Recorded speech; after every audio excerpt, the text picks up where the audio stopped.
Bonjour à tous les amis, aujourd'hui se cache un joli break, un gros break très imposant puisqu'il s'agit de la nouvelle BMW série 5, enfin plutôt la version restylée dans une finition très sport. Allez, on y va, c'est parti.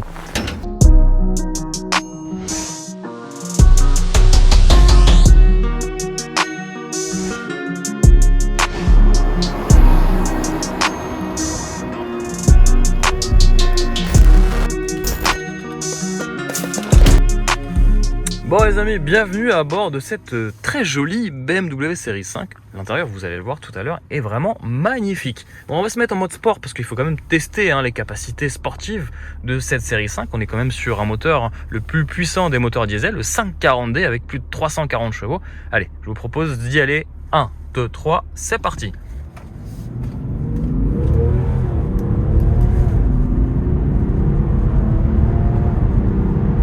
Ah oui, ça pousse, ça pousse, ça pousse. C'est juste incroyable. Ce moteur est très rageur pour un moteur diesel puisque la zone rouge atteint quasiment les 4500 tours minute. C'est juste incroyable. Ce moteur est bourré de couple. Plus de 700 Nm de couple pour un 0 à 100 effectué en à peine 4,8 secondes, vitesse max 250 km/h. Allez, j'en dis pas plus. C'est parti pour l'essai de cette BMW série 5.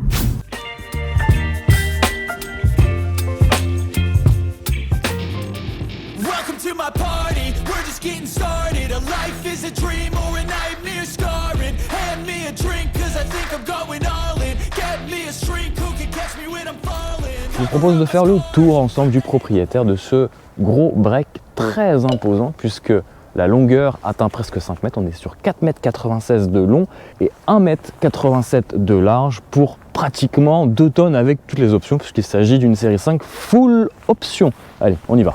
Alors, prix de départ pour cette grosse motorisation, il s'agit bien entendu de la plus grosse des motorisations diesel pour cette BMW série 5 puisqu'il s'agit du 540D avec un gros moteur diesel. On verra ce que ça donne tout à l'heure sur la partie comportement routier et surtout sur la partie consommation et autonomie puisque là elle est très attendue au tournant. Allez, on y va, on fait le tour extérieur. On commence par cette face avant très agressive. Donc vous le voyez, une partie avant restylée sur cette nouvelle série 5 G31 avec des feux aussi redessinés, un pare-choc redessiné. On a aussi des boucliers revus et corrigés, encore plus sportifs. Presque l'impression que c'est une BMW M5 tellement elle est très agressive et pourtant il s'agit simplement d'un break mazouté. Bon, un gros break très imposant et surtout une grosse motorisation puisque c'est le plus puissant pour le moment des moteurs diesel.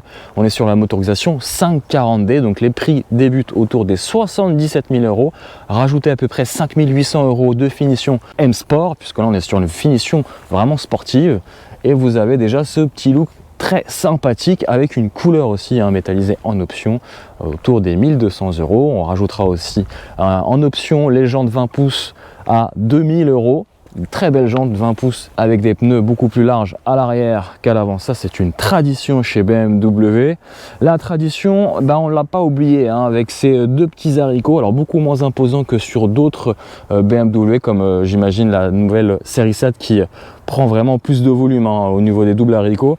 Là on est sur quelque chose d'assez sobre, il fallait pas choquer dans ce restyling. Bon, avant de passer à l'intérieur aux places arrière et le coffre et sous le capot, on va regarder la petite trappe à diesel. Oui, on a l'AdBlue ici à gauche et on a un gros réservoir, un réservoir qui culmine à 66 litres. Bon, on passe au coffre. Le coffre, regardez-moi ce joli coffre qui s'ouvre électriquement, ça c'est plutôt une bonne chose. Alors le coffre, qu'est-ce qu'on peut dire de ce coffre? Il est déjà grand et si vous hésitez peut-être avec un X5, sachez que vous avez le même volume de coffre qu'un BMW X5. Donc le coffre est immense, 560 litres de volume de chargement jusqu'à 1700 litres de volume de chargement si vous rabattez les places à l'arrière. C'est une bonne nouvelle. En plus de ça, vous avez ici un seuil de coffre qui est protégé et qui évitera de rayer les plastiques. Vous avez différents compartiments ici et ici avec un petit vérin. Ça c'est la classe. Hop, vous avez ce petit bouton ici pour abaisser, hop, la banquette arrière avec un plancher presque plat. On va voir ça. Autre point intéressant, cette BMW série 5 est équipée en option de l'attelage qui va se déployer d'ici quelques secondes sous vos yeux. Alors il est un petit peu lent, hein. J'ai le temps de meubler, je peux même vous mettre une petite musique d'ascenseur histoire que on laisse déployer tranquillement cet attelage. Et ben, il servira aux gros rouleurs et surtout à tracter des remorques, des caravanes, ce que vous voulez. En tout cas, il y a de quoi faire, hein, puisqu'on a à peu près 700 Nm de couple. Donc autant vous dire que ça a du sens aujourd'hui de voir un attelage sur un moteur diesel, un peu moins sur une voiture électrique. Donc je vous le disais, un gros break très imposant sur nos routes, puisqu'il fait en longueur 4,96 m de long, 1,87 m de large et pratiquement 2 tonnes avec toutes les options sur la balance. D'origine, elle fait à peu près 1920 kg, mais là on a pas mal d'options. On a les suspensions pneumatiques, le toit ouvrant, etc. L'attelage, ça commence à faire lourd. Sur la partie basse, des pare-chocs légèrement redessinés avec un petit diffuseur ici sur cette partie. On a des vrais échappements ici. Ce sont des vrais, hein, contrairement à ses concurrentes, notamment chez Mercedes. Voilà, ça c'est plutôt cool. Alors ce que j'aime bien aussi, sur toutes les versions de touring de chez BMW, c'est que vous avez la lunette arrière qui se déploie pour accéder directement au coffre. J'espère que ce petit break vous plaît. En tout cas, moi j'aime beaucoup déjà la config extérieure, mais vous allez voir que la config intérieure vaut le détour. Regardez-moi cette sellerie en cuir Dakota Cognac qui donne du peps à l'intérieur, vraiment le côté raffinement premium. On y est avec ce joli toit ouvrant et panoramique, mais ça, je vous emmène juste après. Je voulais parler d'abord des concurrentes, hein, sur cette catégorie des breaks stylés premium plutôt. Bon, les concurrentes, Audi A6 break, Mercedes classe E break et Volvo V90. Elle a du style aussi la Volvo. Dites-moi un petit peu ce que vous préférez entre ces 4 véhicules break premium en bas, en commentaire. Ce break vaut à peu près, avec toutes les options, accrochez-vous bien, 105 000 € à peu près. On est à 104 790 € avec énormément d'options. On a plus de 30 000 € d'options, quasiment 30 000 € d'options. Donc ça commence à faire cher sans compter le malus. On est autour des 5 000 € de malus, donc une voiture qui frise quasiment les 110 000 €. C'est presque indécent aujourd'hui sur une version diesel.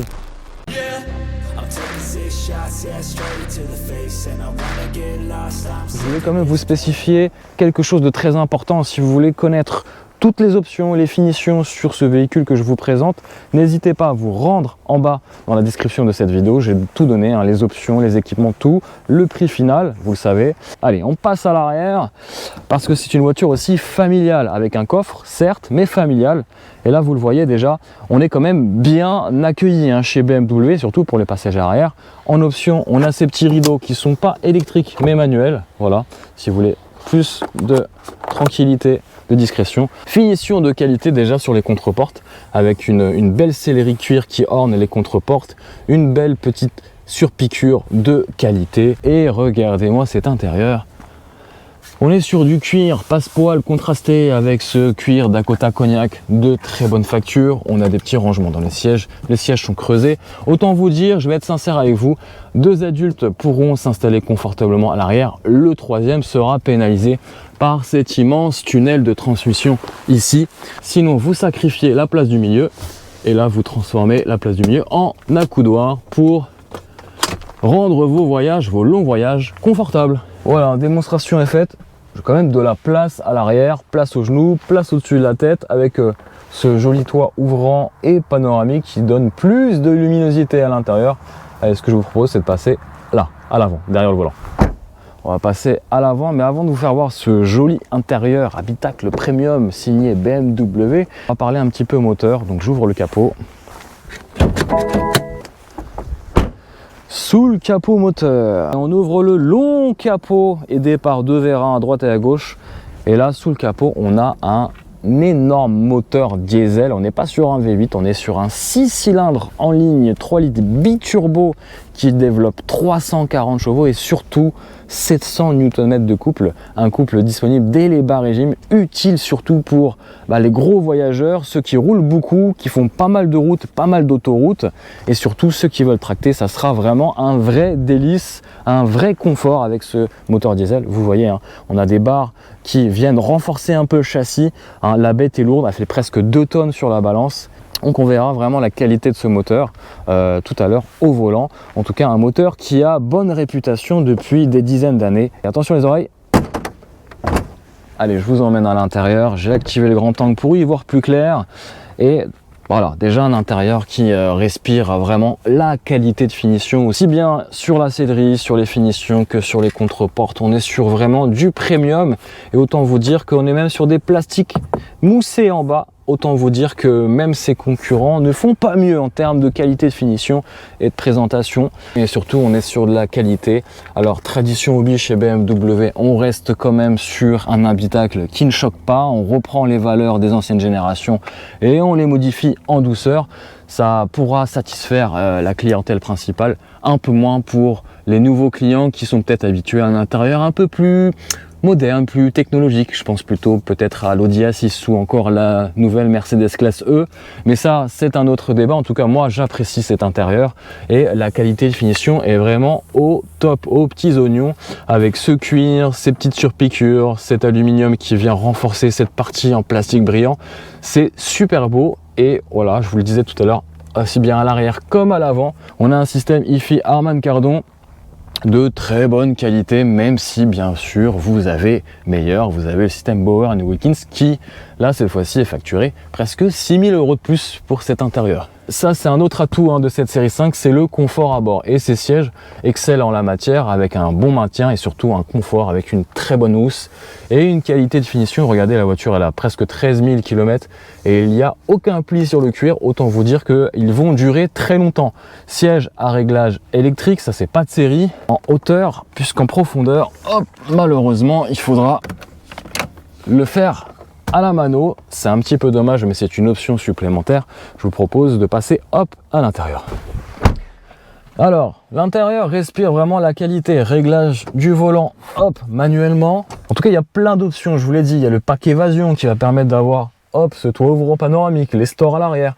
Bref, il y a plein d'options, mais qui permettent de valoriser un petit peu le savoir-faire de BMW. Donc, l'intérieur, si vous avez déjà vu ma vidéo sur le dernier BMW X5, c'est le même intérieur. D'ailleurs, cette série 5, c'est quasiment un X5 surélevé. Effectivement, c'est un volant d'ancienne génération. Je ne vais pas m'attarder dessus. On a le volant chauffant. Vous avez un écran digitalisé derrière le volant et un écran aussi central qui est beaucoup plus volumineux. En termes de consommation, on verra tout à l'heure que effectivement ce moteur est vraiment très sobre en termes de consommation, parfait pour les longs voyages. Alors, petite question dans la catégorie, au niveau de l'intérieur cette fois-ci, qu'est-ce que vous préférez? Peut-être l'intérieur peut-être classique et traditionnel de cette BMW série 5 ou bien peut-être plus technologique comme l'Audi A6 ou encore la Mercedes classe E ou peut-être un intérieur plus scandinave avec le Volvo V90. N'hésitez pas à me dire vos préférences en bas en commentaire. On passe à la suite de l'essai.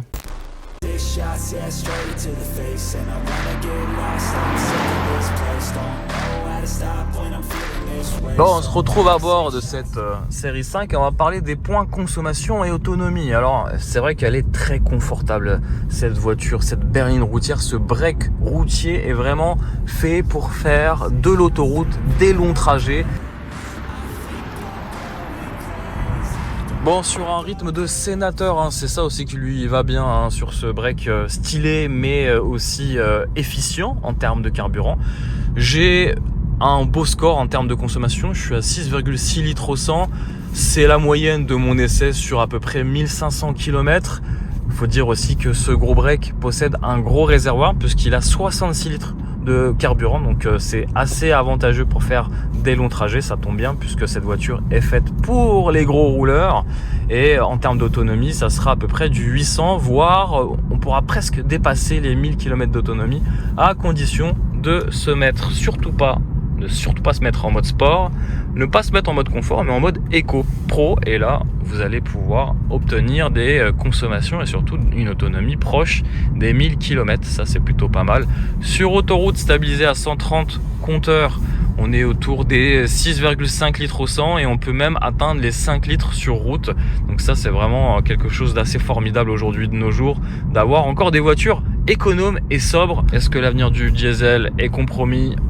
Écoutez, moi j'ai pas la réponse, mais en tout cas Il fera toujours le bonheur des gros rouleurs et tous ceux qui font des longs trajets à bord de ce gros break diesel.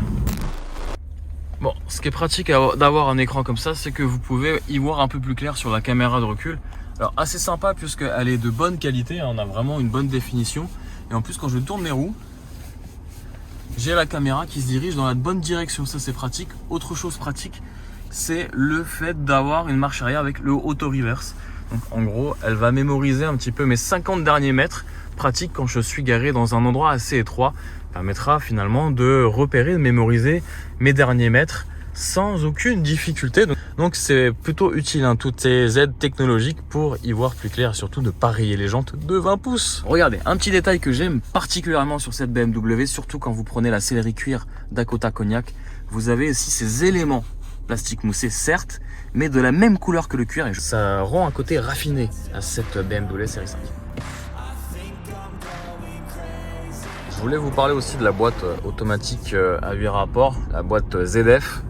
Autant vous dire que le duo boîte-moteur est excellent. Inutile de vous le préciser, mais on a quelque chose de très plaisant avec un agrément de conduite extraordinaire hein, pour ce type de voiture, je trouve. On ne sent aucun passage de rapport, c'est vraiment doux. Et puis là, quand on se met en mode sport, et ben là, on a soit les palettes au volant, soit on fait confiance à la boîte de vitesse. Et autant vous dire que la boîte de vitesse fait clairement le job. Il y a très peu de temps de latence, c'est le seul temps de latence. C'est la réponse moteur, il s'agit quand même d'un moteur 100% thermique, même si on a une micro-hybridation qui gomme un peu ce temps de latence. Mais ça, la boîte ne peut rien faire pour ça. En tout cas, elle gère à merveille hein, l'apport des 700 Nm de couple. Donc une boîte rigidifiée, renforcée plutôt. Bref, que du bonheur, que du bon à bord de cette série 5. Bon, en ville, c'est pas forcément son terrain de jeu hein, dans cette configuration. On est sur des grosses jantes de 20 pouces et surtout on est sur un diesel. Donc autant vous dire que c'est pas forcément sa tasse de thé.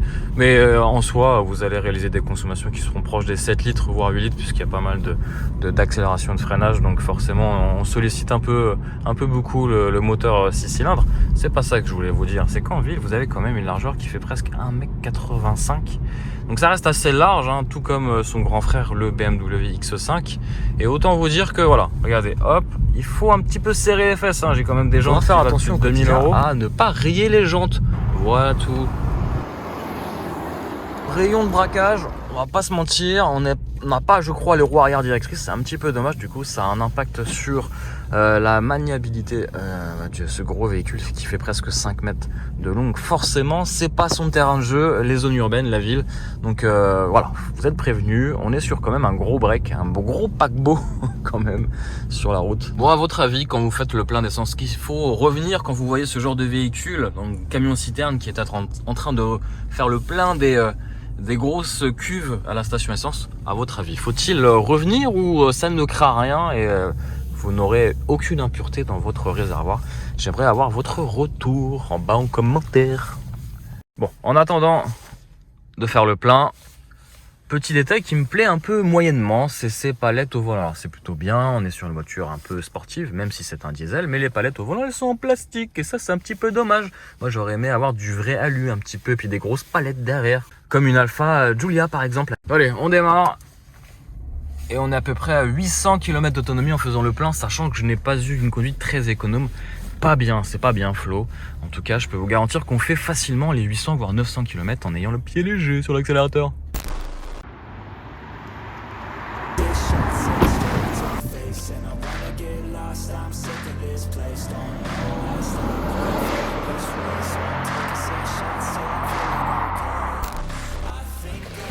Allez, on démarre. Alors attention au bruit, c'est un moteur diesel et on l'entend un peu, même si je dois vous avouer que c'est ultra bien feutré à l'intérieur, bien insonorisé. Donc il y a eu un vrai travail de fait aussi hein, sur l'insonorisation de ce moteur diesel. Effectivement, ça fait un peu plus de bruit qu'une voiture hybride ou qu'une électrique, mais c'est ça qu'on aime aussi, c'est les moteurs thermiques, ça respire la vie. Allez, on y va. Donc on va se mettre... Alors je vais mettre en mode sport parce que c'est quand même plus sympa de vous partager un petit peu les émotions que procure quand même ce moteur diesel. Il n'est pas fait que pour rouler et on prend aussi du plaisir avec. On a 3 modes de conduite, hein, mode sport, mode confort et le mode Eco Pro. Et on a surtout une suspension adaptative qui va permettre de rendre polyvalent ce break diesel. Alors ça tombe bien, on va parler du confort puisque je suis sur des routes très défoncées. On a carrément des grosses ornières avec ces jantes de 20 pouces en option qui pourraient dégrader fortement le confort. Et ben non, pas du tout, puisque cette suspension adaptative gomme à merveille ses petits défauts et c'est un vrai plaisir de rouler à bord. Donc confort, vraiment très bonne note, à condition de prendre l'option suspension pilotée. Hop, j'active le mode sport et là aussi le rôle des suspensions pilotées, c'est qu'elles vont jouer un tout autre rôle, pas rendre inconfortable cette série 5, loin de là, elle va justement dynamiser les appuis. Et écoutez-moi ce bruit, cette sonorité. Et le couple il est pharaonique, camionnesque, c'est incroyable, ça pousse d'une manière efficace dès les bas régimes. Et on est vite propulsé à des vitesses hallucinantes pour un break diesel, c'est vraiment bluffant. Et je parle des performances bluffantes aussi pour un diesel.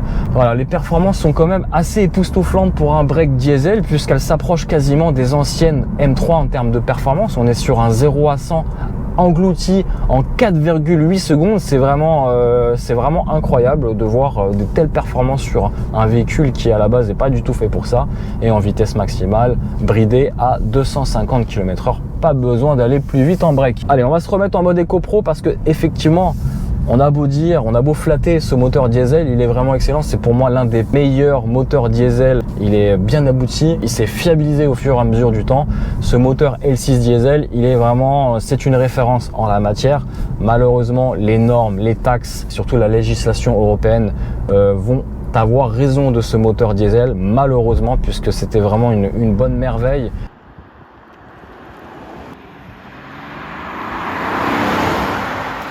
Et puis, autre atout de ce moteur diesel, c'est les consommations et l'autonomie. Aujourd'hui, on est là, on se bagarre avec les chiffres constructeurs sur les voitures hybrides ou électriques. On n'est jamais sur les bonnes normes. Si ce moteur diesel, il est juste incroyable en termes de consommation et d'efficience. C'est presque une aberration de se dire qu'aujourd'hui on fait attention à la consommation d'énergie. Ce moteur diesel, il n'est pas du tout énergivore comme un moteur hybride essence ou comme une voiture électrique de 3 tonnes. J'exagère un peu, mais c'est un peu ça. Là, ici, on avoisine les 1900-2000 kg, ce qui est assez conséquent, mais on est quand même sur un gros véhicule. Et surtout, on est sur des consommations qui sont proches. Si vous avez le pied léger, vous faites de la route nationale ou départementale, vous êtes autour des 5 litres au 100. Autoroute, vous êtes à 6 litres, 6 litres 5. Voilà, on se bagarre nous avec des voitures hybrides et quand on est content d'avoir fait un 8 litres ou un 9 litres avec une hybride sur autoroute, on est là à dire ouh, on a fait des très jolis scores de consommation. Mais là, c'est super simple.